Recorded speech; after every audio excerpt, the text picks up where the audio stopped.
தமிழ்நாட்டு அரசியல்ல ஏன் இந்திய அரசியல் வரலாற்றிலேயே மாபெரும் புரட்சியா இன்றைய நாள் அமைய போகுது. எப்படி அப்படின்னா, இந்த மாதிரி செய்தி உளவுத்துறையின் மூலமாக அறிந்து கொண்ட மோடி ஐயா அவர்கள் அப்செட் ஆகியிருக்கிறான்னு தான் சொல்ல முடியும். அதே சமயம் இங்க ஆளுங்கட்சியா இருக்கக்கூடிய திராவிட கழகத்தினுடைய திராவிட கட்சியினுடைய ஆட்சியாளர் இருக்கிறார்ல ஐயா திரு ஸ்டாலின் அவர்கள், அவரும் சரி என்னடா பண்றதுன்ட்டு கடவாய்க்கு கை கொடுத்து உக்காந்துட்டு இருக்கக்கூடிய சூழ்நிலை உருவாகி இருக்குது. ஏன் அப்படின்னா, கம்முன்னு இவருக்கு விவசாய சின்னத்தையே விட்டுருக்கலாமா? நாம இந்த சின்னத்தை பறிச்சதுனால இன்னைக்கு தமிழ்நாட்டு அளவுல இருந்தவர் உலக அளவுல ட்ரெண்ட் ஆயிட்டாப்லயே நம்ம தலையெழுத்தே மாறப்போகுது. இன்னைக்கு வாங்கி கேட்ட போறாங்கிற அளவுக்கு மக்களின் வெறுப்பை சம்பாதித்து நாம் தமிழர் கட்சிக்கு மிகப்பெரிய வாய்ப்பை உருவாக்கி கொடுத்திருக்கிறாங்கன்னு தான் சொல்ல முடியும்.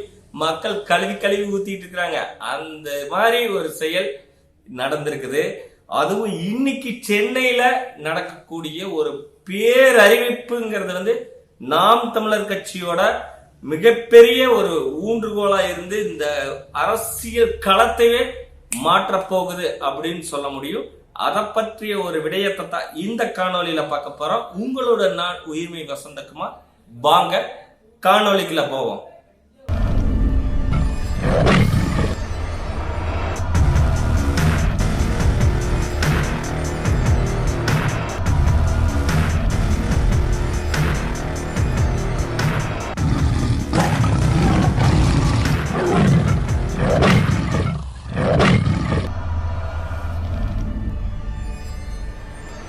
தாய் தமிழ் உறவுகள் அனைவருக்கும் அன்பு வணக்கம். அதாவது நாம் தமிழர் கட்சியோட சின்னத்தை பறிச்சு வச்சுக்கிட்டா, முடக்கி வச்சுக்கிட்டா அந்த ஓட்டு நமக்கு உளுந்துராதான்னு சொல்லிட்டு இவங்க பண்ற சேட்டை இருக்குதே, அதையும் தாண்டி இன்றைய நாள் மிகப்பெரிய நாளாக வரலாற்றுல குறிச்சு வச்சுக்கூடிய நாளாக மாறப்போகுது. சென்னை ஸ்தம்பிக்க போகுது. சென்னையில கூடக்கூடிய அத்தனை உறவுகளும் இன்னைக்கு அவ்வளவு பெரிய கூட்டத்தை காமிச்சு உண்மையாலும் உளவுத்துறையோட ரிப்போர்ட்டின் மூலமா ஐயா மோடி அவர்கள் அப்செட் ஆகி வேர்த்து விறுவிறுத்து உட்கார்ந்து இருக்கிறாரு. அதையும் தாண்டி அவருடைய கூட்டணி, மறைமுக கூட்டணி, நேரடி கூட்டணி, ஆரியம் திராவிடமும் ஒன்று அறியாதவர்கள் மாயில் மண் அப்படின்னு சொல்லிட்டு கடவாய் கை கொடுத்து உட்காண்டாரு. ஒருவேளை நம்ம விஷயம் வெளியே தெரிஞ்சதுன்னா நமக்கு அவமானமா போயிட்ட தம்பி இதையெல்லாம் மறைச்சிக்க அப்படிங்கிற மாதிரி ரொம்ப சீனை போட்டுக்கிட்டு வேற எதையோ செஞ்சுட்டு இருக்கிறாங்க. நம்ம அதை பத்தி பேச வேண்டாம்.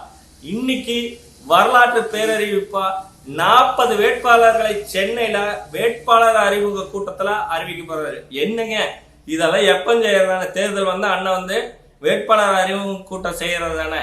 ஆமா, செய்யறது தான். ஆனா அதையும் தாண்டி இந்த அறிவிப்பு, வேட்பாளர் அறிவிப்பு கூட்டங்கிறது உண்மையாலும் வேற மாதிரியான ஒரு ட்ரெண்டிங் நியூஸ். ஏன் அப்படின்னு கேட்டுட்டீங்கன்னா, சின்னத்தை முடக்கி அதை வழக்கா மாத்தி நமக்கு இந்த சின்ன வேணும்னு மீட்கிறதுக்காக போராடினப்ப இந்த வழக்கவே எடுக்க மாட்டாங்கிற ஒரு சூழ்நிலையில நீதி கிடைக்காத இடத்துல சரி இத அப்புறம் வச்சு செஞ்சுப்போம். இப்ப நாம மக்களுக்கு எப்படி போய் நம்மளை கொண்டு போய் சேர்த்துறது, மக்கள்கிட்ட எப்படி வாக்கு வாங்குறது அப்படிங்கிற இடத்துல நாம புது சின்னத்தை எடுத்துட்டு நம்ம செயல்படுவோம் அப்படிங்கிற ஒரு முடிவை நோக்கி அண்ணன் நகர்ந்திருக்கிறாரு. அப்படிப்பட்ட நகர்வு இன்னைக்கு உண்மையாலும் நாம் தமிழர் கட்சியில் இருக்கக்கூடிய தொழில்நுட்ப பாசறையை வேற விதமா செயல்பட ஊக்குவிச்சிருக்குதுன்னு தான் சொல்ல முடியும், தூண்டி இருக்குதுன்னு தான் சொல்ல முடியும். அப்படி இன்னைக்கு வேட்பாளர் அறிமுக கூட்டத்துல நேத்து மைக் சின்னத்தை அறிவிச்சாங்க. இன்னைக்கு அந்த சின்னமா இந்த சின்னமா இல்ல மைக் சின்னம் வேண்டாம் நாம் தமிழர் கட்சி சொல்லியிருக்குதுன்னு நாம் தமிழர் கட்சி பத்தி பேசாத செய்திகள் இல்ல அப்படின்னு தான் சொல்ல முடியும். அந்த அளவுக்கு நாம் தமிழர் கட்சியினுடைய வீரியம், வளர்ச்சி ஒரு மிகப்பெரிய உச்சத்தை தொட்டு இருக்கிறது. அதுவும் அண்ணனுடைய ஸ்ட்ராட்டஜிக்கு இருக்குது, அரசியல் சாணக்கியத்தானு சொல்லுவாங்க. அதுல அண்ணன் நேர்மையும் உண்மையுமா மக்களுக்கு எப்படியெல்லாம் நிக்கணும் அப்படின்னு சொல்லிட்டு ஒரு சின்ன வீடியோ கிளிப் வெளியாச்சு.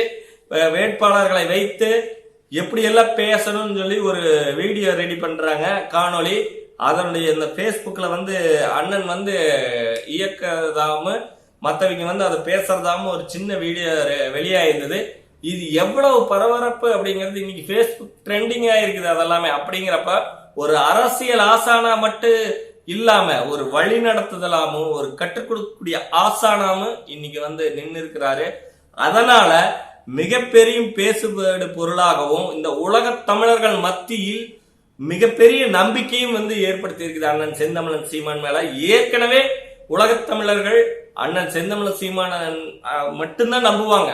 அப்படி இருக்கிற சூழல்ல 1008 பிரச்சனைக்கு மத்தியில இன்னைக்கு இந்த அளவுக்கு ஒரு எழுச்சியா எழுந்திருக்கிறாரு. எதையுமே பாசிட்டிவா நேர்மறையாக மாற்றக்கூடிய திறன் தனக்குள்ள இருக்கிற ஒரு காரணத்தினால அவரு தம்பிகளை வழி நடத்துறது இருக்குது பாத்தீங்களா, மிகச்சிறந்த இடத்துல இன்னைக்கு மிக வலிமையா நாம் தமிழர் கட்டமைப்புல வளர்ந்துருக்குதுன்னு சொல்லப்படி. அதே சமயம் இன்னைக்கு பேரறிவிப்புல வேறொரு அறிவிப்பு இருக்குது. அது ஒரு மிகப்பெரிய ட்விஸ்ட். விளவங்காடு இருக்குது பாத்தீங்களா, அந்த தொகுதியில விஜயதாரணி அவங்க வந்து 3 தடவை எம்எல்ஏ ஆனாங்க. ஆனா பல்பு பண்ணு கொடுத்துட்டு காங்கிரஸ் கட்சிக்கு பாஜக போய் நமக்கு எம்பி சீட்டு கிடக்குன்னு போய் அங்க கால் விழுந்து நல்லா கழுவிட்டு போயிட்டு என்ன பண்ணாங்க, அந்த கட்சியில சேர்ந்துட்டாங்க. ஆனா அந்த கட்சி என்ன பண்ணுச்சு, அந்த கழுவுன தண்ணியுமே அவங்க தலையில ஊத்தி போமா உனக்கு சீட்டு கிடையாதுங்கிற அளவுக்கு உட்கார வச்சிருச்சு. சரி, நாம அதை பேச வேண்டாம். அந்த மாதிரி இருக்கிற இடத்துல இடைத்தேர்தல்னு ஒண்ணு உருவாகும் இல்லைங்களா. இந்த இடைத்தேர்தல்ல கன்னியாகுமரி மக்கள் ஏற்கனவே அங்க வந்து கனிம வள கொள்ளையெல்லாம் நடந்துட்டு இருக்கிறதுனால மிக வெறுப்பு அரசியல் இருக்கிறாங்க. இந்த ஆளுங்கட்சி மேல இருக்கக்கூடிய வெறுப்பை எப்படி வந்து நம்ம மாற்றிக்கிறதுனா அடிப்படை அரசியல் மாற்றம் தான் தேவை. அண்ணன் செந்தமிழன் சீமான் தான் தேவை. காரணம் என்ன, கன்னியாகுமரி மாவட்டத்துல தூத்துக்குடி மாவட்டத்துல திருநெல்வேலி இந்த பக்கம்லாம் பாத்தீங்கன்னா நாம் தமிழர் கட்சியோட கட்டமைப்பு மிக வலிமையானதா இருக்குது. ஏன்னா தொடர்ந்து மக்களுக்காக குரல் கொடுத்த அந்த இடத்துல நிக்கிறாங்க. இப்ப கன்னியாகுமரியில நடந்த பிரச்சனையில பாத்தீங்கன்னா சீலன் அவர்களை வந்து மிரட்டி இருக்கிறாங்க. அவரை கொலை மிரட்டல் எடுக்கிறது, அவரை தொடர்ந்து ஃபாலோ பண்றதுன்னு சொல்லி அவரை வந்து பயமுறுத்துதல், அச்சுறுத்தல். ஏன்னா இந்த தேவையில்லாத இத்தனை டிப்பர் லாரிகள் இந்த டைம்ல போகக்கூடாதுன்னு சொன்ன இடத்துல இத்தனை டிப்பர் லாரிகள் போகுதுங்கிறத இடைமறிச்சு இந்த கனிம வள கொள்ளையை தடுக்கிறதுக்காக ரொம்ப போராடி இருக்கிறாரு. அதனால மக்கள் அவர் மேல மிக நம்பிக்கை வச்சிருக்கிறதுனால மக்கள் என்ன சொல்லிக்கிறாங்க, தங்க கருத்தை வெளிப்படுத்திக்கிறாங்க அப்படின்னா இந்த இடைத்தேர்தல்ல அண்ணன் செந்தமிழன் சீமான் தான் வேட்பாளரா நிக்கணும்னு சொல்லியிருக்கிறாரு. அந்த மாதிரியான அறிவிப்பு இன்னைக்கு வெளியாகுமா அப்படிங்கிறத எல்லாருமே எதிர்பார்த்து காத்திருக்கிறாங்க. அதே சமயம் நாடாளுமன்ற தேர்தலும் சரி இந்த இடைத்தேர்தலும் சரி ஒரே கட்டமா நடைபெறுவதனால இதுக்கான வேட்பாளர் அறிவிப்புங்கிறது இதுல நடக்கும். அது யாரு, அண்ணனாவே வேட்பாளரா நிக்க போறாரா, கலங்காண போறாரா, சட்டமன்றத்துல போறாராங்கிறத ஒரு விடயமே இதுல எதிர்பார்க்கப்படுது. அண்ணன் அந்த இடத்துல நின்னுட்டாரு அப்படின்னா நாம் தமிழர் கட்சியின் சார்பா அண்ணன் வந்து அங்க வந்து பரப்புரைக்கே போக தேவையில்லை. காரணம் என்னன்னா மக்களே மக்களே பரப்புரை பண்ண போறாங்க. இந்த கனிம வளத்தை, இந்த நிலத்தை, இந்த தாய்மண்ணை காப்பாற்றணும்னா அண்ணன் செந்தமிழன் சீமானுக்கு ஓட்டு போடுங்கன்னு சொல்லி களத்துல நாம் தமிழர் கட்சியினர் கூட இல்ல மக்களே இறங்க போறாங்க. அந்த அளவுக்கு களம் மாறி கிடக்கு. நாம் தமிழருக்கு இன்னைக்கு மிகப்பெரிய வெற்றி வாய்ப்பு வந்து கொடுக்கறதுக்கு காத்திருக்க. அண்ணன் மட்டும் சட்டமன்ற தேர்தலுக்குள்ள போயிட்டாரு அப்படின்னா மிகப்பெரிய அரசியல் மாற்றம், அடிப்படை மாற்றம் உண்டாகும். அடுத்த சட்டமன்ற தேர்தல் அத்தனை தொகுதியும் நாம் தமிழர் கட்சிக்கு தான் அப்படிங்கிறத கன்னியாகுமரி மக்கள் தொடர்ந்து பேசி வராங்கிறது தான் உண்மையா இருக்கு. இதனால மேல் எஜமானும் சரி இங்கு கீழ் எஜமானும் சரி உண்மையாலும் ஒண்ணுக்கு போகாம இருக்கிறாங்க அப்படிங்கிறது தான் வந்து பார்க்கப்படுது. அதனால வந்து இந்த வெய்ய காலத்துல ஏற்கனவே நமக்கு வேர்த்து விறுவிறுத்து ஊத்தும். இதுல வேற அடிக்கடி வேர்த்து விறுவிறுத்து ஊத்துறது வந்து வேற ஒரு காரணத்துக்காகங்கிறது வந்து எல்லாத்துக்கும் தெரியும். இருந்தாலும் என்னன்னா வெயில் அதிகமா இருக்குது அதனால வேக்குது அப்படின்னு. ஆனா உள்ளுக்குள்ள நாம் தமிழர் கட்சி வளர்ந்துட்டு இருக்கிறங்கிற ஒரு பயத்துல வேர்த்து விறுவிறுத்து ஊத்திட்டு இருக்குதுங்கிறத நாம தெளிவா உணர முடியுது, சொல்ல முடியுது. மக்களும் உணர்ந்திருக்கிறாங்க. அதனால மக்கள் என்ன சொல்ல வராங்க, இந்த சட்டமன்ற தேர்தல்ல அண்ணன் செந்தமிழன் சீமான் இடைத்தேர்தல்ல அவரு தான் வந்து நிக்கணுங்கிற முன்னறிவிப்பு, பேரறிவிப்பு வந்து கொடுத்திருக்கிறாங்க நாம் தமிழர் கட்சியினுடைய பொறுப்பாளர்கள்ட்ட. அந்த கருத்தை வந்து அண்ணனுக்கு தெரிவிச்சிருக்காங்க. ஆனா உங்களை இந்த மக்கள் வந்து வேட்பாளராக எதிர்பார்க்கிறாங்க. ஏன் அப்படின்னா மிகப்பெரிய கனிம வள கொள்ளைங்கிறது கன்னியாகுமரியில் நடந்துட்டு இருக்குது.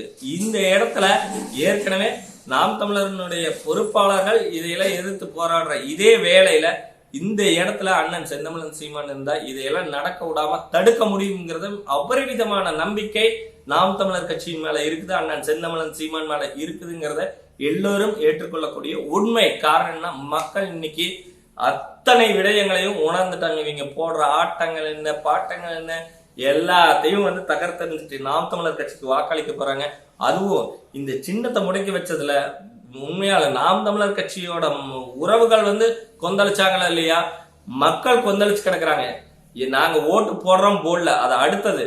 ஒரு அநீதி இலக்கை கூடாது. எப்படி நீங்க வந்து நாம் தமிழர் கட்சிக்கு வந்து சின்னத்தை கொடுக்கலாம், இந்த மாதிரி வந்து நீங்க இப்படி எல்லாம் ஆட்டம் போடலாங்கிறது மாற்று கட்சியினர் கூட இதைய வந்து ஆதரிச்சு பேசிக்கிறாங்க. இது வந்து நாம் தமிழர் கட்சிக்கு கொடுக்கப்பட்ட அநீதி தீர்ப்பு, அநீதி முறை அப்படிங்கிற அளவுக்கு வந்து இன்னைக்கு வந்து மக்கள் வெகு வேகமாக நாம் தமிழர் கட்சிக்கு நோக்கி நகர்ந்துட்டு இருக்கிறாங்க. இங்க இந்த அரசியல் கூடாரத்துல இவங்களுடைய ஆட்ட கூடாரம் இருக்குது பாத்தீங்களா, அதெல்லாம் வந்து இன்னைக்கு வந்து தகர்த்து இந்த எரியிற அளவுக்கு இன்னைக்கு இந்த 40 வேட்பாளர்களுடைய பேரறிவிப்பு இருக்க போது, இன்னொரு வேட்பாளர் இந்த இடைத்தேர்தல் வேட்பாளர் பேரறிவிப்பும் இருக்க போகுது அப்படிங்கிறது எதிர்பார்க்கப்படுது. அதே சமயம் 20 பெண்கள் 20 ஆண்கள் எந்த கட்சியிலையும் எந்த சம உரிமையும் கிடையாது. இன்னொரு பெரிய விஷயம் வந்திருக்குது. இந்த 2G அலைக்கற்றை வழக்கு இருக்குதுங்க இல்லையா, அந்த 2G அலைக்கற்றைய வழக்கை மறுபடியும் திரும்ப எடுத்துக்கிட்டாங்க வழக்குக்கு. இதனால என்ன ஆகுது, வேற வழியே இல்லாம எல்லா பாண்டு பத்திரத்திலையும் கையெழுத்து போட்ட வேண்டிய அவசியத்துக்கு வந்துட்டாங்க. மேல் எஜமானருக்கு இங்க ஏற்கனவே ஒரு தொழிலாளி இருக்கிற மாதிரி இன்னொரு தொழிலாளி உருவாக போறாரு, அதுவும் திராவிட தொழிலாளி உருவாக்க போறாரு அப்படிங்கிறது வந்து மாறப்போகுது களம். அதனால உண்மையை சொல்ல போனா சொன்னதுதான் உண்மை. ஆரியமும் திராவிடமும் ஒண்ணு, அறியாதவர்கள் வாயில் மண்ணு. இங்க தமிழ் தேசியம் மட்டுமே ஒண்ணு, அது மட்டும்தான் உண்மை அப்படிங்கறத நீங்க உணரணும். அண்ணன் செந்தமனன் சீமானுக்கு, அவர் நம்பி நிறுத்தி இருக்கிற வேட்பாளர்களுக்கு, படித்த பிள்ளைகளுக்கு, எளிய பிள்ளைகளுக்கு, அதே சமயம் இந்த படித்த பிள்ளைகள் எப்படிப்பட்டவங்க, ஒரு பொறியாளரு, ஆசிரியரு, அதே மாதிரி விவசாயி, மருத்துவர்னு சொல்லிட்டு எப்படி இந்த நிலத்தை உழுதுண்டு நம்ம வந்து உலக உயிர்களுக்கு சோறு போடுறோமோ, அதே மாதிரி இந்த மக்களின் பிரச்சனையை அறிந்து அவர்கள் தேவையை நிவர்த்தி செய்வதுதான் கடமைங்கிற மாதிரி விவசாயியுமே, அதே மாதிரி மக்கள் நலனுக்காக அவர்களுடைய நோய்களை குணப்படுத்தக்கூடிய தேக நலன் மீது அக்கறையுடைய மருத்துவர் இந்த தேச நலன் மீது அக்கறை வைப்பதற்காக நிக்க போகிறார்.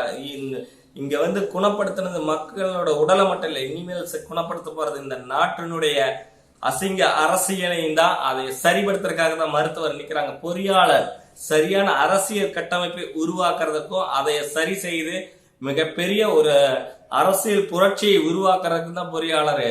இந்த பொறியாளர் வீடு கட்டி இருப்பாரு, மிஷினை ரிப்பேர் பண்ணியிருப்பாரு. இனிமே கட்டப்படுறது அரசியல் ஒரு மாற்று புரட்சி கட்டமைப்ப அதே மாதிரி சரி செய்ய போறது.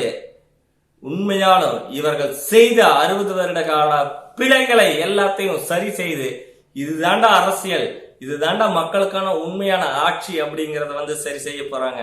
அதே மாதிரி ஆசிரியர் எத்தனையோ மாணவர்களை வழி நடத்தி நாங்கள் அவர்களை தலைமுறை தாண்டி வாழ வைத்திருக்கிறோம், அவர்களை உருவாக்கி இருக்கிறோம். அதே மாதிரி அவர்கள் அதாவது படிக்காத மாணவர்கள், ஒழுங்கீனம் இல்லாத மாணவர்களையும் நாங்க வந்து ஒழுங்கீனமாக்கி அவர்களுடைய கல்வியை தரத்தை உயர்த்தி இருக்கிற இடத்துல உண்மையாலும் இந்த அரசியல் மாணவர்களை, அந்த அரசியலுக்கு மாணவர்களை கொண்டாந்து நாளைய தலைமுறையினரை இதே நல்ல ஒரு அரசியலை உருவாக்க அவர்களை தொடர்ந்து அரசியல் படுத்தி மிகப்பெரிய அரசியல் புரட்சியை செய்ய வைப்பதற்காக இந்த மாணவர்கள் எழுதிய தேர்வு பேப்பரை மட்டும் திருத்துவது அல்ல அவர்கள் வேலை.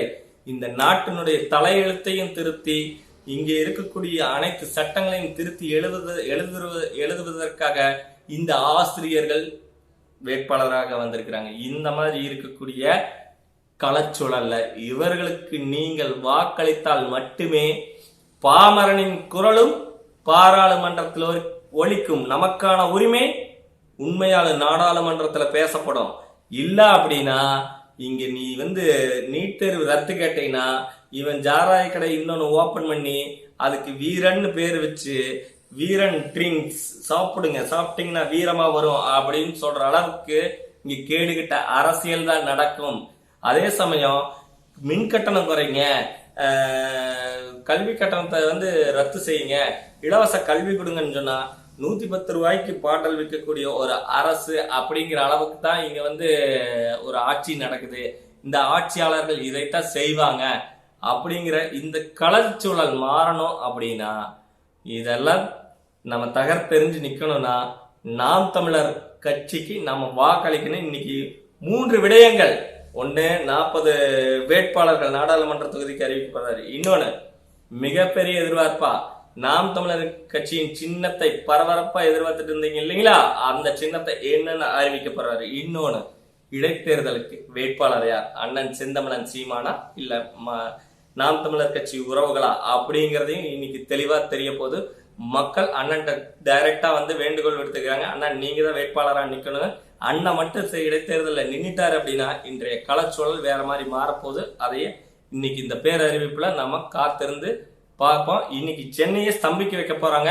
பெரும் கூட்டம், பெரும் படை சென்னையை நோக்கி போய்கொண்டு இருக்கிறது. இந்த கூட்டத்தை, இந்த பெரும் பேரறிவிப்பினுடைய பொதுக்கூட்டம் ஒரு மாநாட, மிகப்பெரிய வரலாற்று அரசியல், இந்த அரசியல் வரலாற்றிலேயே ஸ்தம்பிக்க வைக்கக்கூடிய, எல்லாத்தையும் ஸ்டன்னாக வைக்கக்கூடிய, எல்லாத்தையும் ஒரு நிமிடம் மூச்சை நிறுத்தி கவனிக்க வைக்கக்கூடிய இடத்துல ஒரு மிகப்பெரிய ஒரு விடயமா மாறப்போகுது. ஒரு அரசியல் புரட்சி உருவாக போகுது.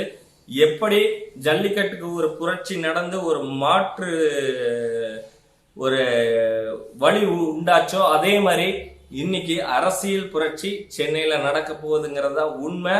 ஏன்னா எல்லாமே உளவுத்துறை ரிப்போர்ட்ல மேல எஜமானும் சரி கீழே எஜமானும் சரி எல்லாம் வாங்கி வச்சுட்டாங்க. அப்செட் ஆகி கிடக்குறாங்க.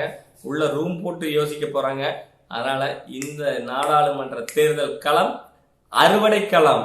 இது நாள் வரைக்கும் விதைச்சோம், பயிருக்கு தண்ணி ஊத்துனா அந்த நிலத்தை பாதுகாத்தோம், பயிரை பாதுகாத்தோம் வேலி போட்டு. இப்போ அறுவடை காலம், எல்லாம் அறுவடை கொடுக்க போகுது. அத்தனை மக்கள் இதை உணர்ந்துட்டாங்க. நாம் தமிழர்களுடைய கட்சியின் சின்னம் இன்று மாற்றப்பட்டாலும், எந்த சின்னமாக இருந்தாலும் அண்ணன் முகமே எங்கள் சின்னம் என்று நாம் தமிழர் கட்சியின் தகவல் தொழில்நுட்ப பாசறை இன்னைக்கு அண்ணனை கொண்டு போய் எவ்வளவோ வேகத்துல, மிகவும் அந்த ஒளியாண்டுங்கிற வேகத்தையும் தாண்டி மிகப்பெரிய வேகத்துல பயணிக்கிறாங்க அப்படிங்கிறது உண்மையால மனமகிழ்ச்சியை தருது. காத்திருப்போம். அண்ணன் செந்தமிழன் சீமானின் இந்த நாம் தமிழர் கட்சியின் மாற்று சின்னம் நமக்கு என்ன வரப்போகுது, அதை எப்படி கொண்டு போய் சேர்க்க போறோம், மக்கள்கிட்ட எப்படி வரவேற்பை பெறப்போகுதுங்கிறத நாம பொறுமையா பார்த்திருப்போம். இது எப்படி அரசியல் புரட்டி போடுது அப்படிங்கிறதையும் பார்ப்போம். நன்றி, வணக்கம்.